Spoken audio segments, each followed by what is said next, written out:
লাগবে না বেশি সময়, অতি দ্রুতই চালু হতে চলেছে বঙ্গের দ্বিতীয় বৃহত্তম সেতু। ফরাক্কার 12 নম্বর জাতীয় সড়কের উপর কাজ শেষ হলেই কলকাতা থেকে অল্প সময়ের ব্যবধানেই পৌঁছানো যাবে উত্তরবঙ্গ। কলকাতা থেকে মালদা কিংবা রায়গঞ্জ বা শিলিগুড়ির যাত্রীদের একটা বড় অংশের চলাচল প্রতিদিন লেগেই থাকে ফরাক্কা ব্যারেজের উপর দিয়ে। সম্প্রতি ফরাক্কা এলেই নজরে আসে কাজ চলতে থাকা দ্বিতীয় ফরাক্কা সেতুর দিকে। যানজট যেভাবে প্রতিদিন বাড়ছে, সেক্ষেত্রে দ্বিতীয় সেতু চালু হলে অনেকটাই হাফ ছেড়ে বাঁচবে সাধারণ মানুষ। 2019 সালের 1 জানুয়ারি মালদায় বৈষ্ণবনগরের লক্ষ্মীপুর এবং মুর্শিদাবাদে ফরাক্কার গঙ্গার উপরে সোজাসুজি 4 লেনের দ্বিতীয় সেতুর কাজের সূচনা হয়। প্রকল্পের জন্য বরাদ্দ হয় 521 কোটি টাকা। দীর্ঘ 6 বছর ধরে কাজ করে আগামী বেশ কিছুদিনের মধ্যেই একটি লেন চালু করে দেওয়া হবে বলে জানা যাচ্ছে।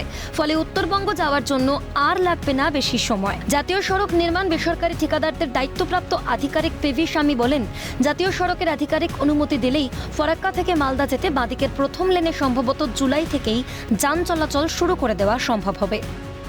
तो 2019 में चालू किया था और अभी हम लोग काम जल्दी खत्म करने के लिए कोशिश कर रहे हैं। As early as possible maximum कोशिश कर रहे हैं कि ट्रैफिक छोड़ने के लिए।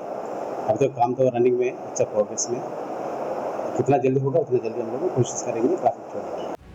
যদিও ব্রিজের কাজ সম্পন্ন হতে দেরি হওয়ায় কেন্দ্রকে কটাক্ষ স্থানীয় বিধায়কের। এগুলো পশ্চিম বাংলাকে আর কি এটা পিছিয়ে দেওয়ার চক্রান্ত। বিভিন্নভাবে আমাদেরকে কেন্দ্রীয় সরকার হেনস্থা করছে। যদিও কেন্দ্রের তত্ত্বাবধানে ব্রিজ খুলে গেলে সাধারণ মানুষ উপকৃত হবেন বলেই জানিয়েছেন বিজেপি নেতা।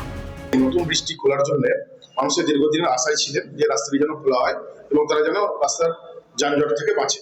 কারণ আমাদের ফারাক্কা বৃষ্টি প্রায় 50 বছর পুরনো, বহু মানুষ উপকৃত হবে। কলকাতা টু শিলিগুড়ি বাস বলুন, মানুষের অফিস যাওয়া বলুন, পণ্যবাহী গাড়ি বলুন, কারণ তাদের তেল বাঁচবে, খরচ বাঁচবে, সময়ও বাঁচবে। নতুন সেতু চালু হলে যেমন যানজট কমবে, তেমন ভোগান্তি কমবে সাধারণ মানুষের, তা বলাই বাহুল্য। শিবা সরকারের রিপোর্ট, ক্যালকাটা নিউজ।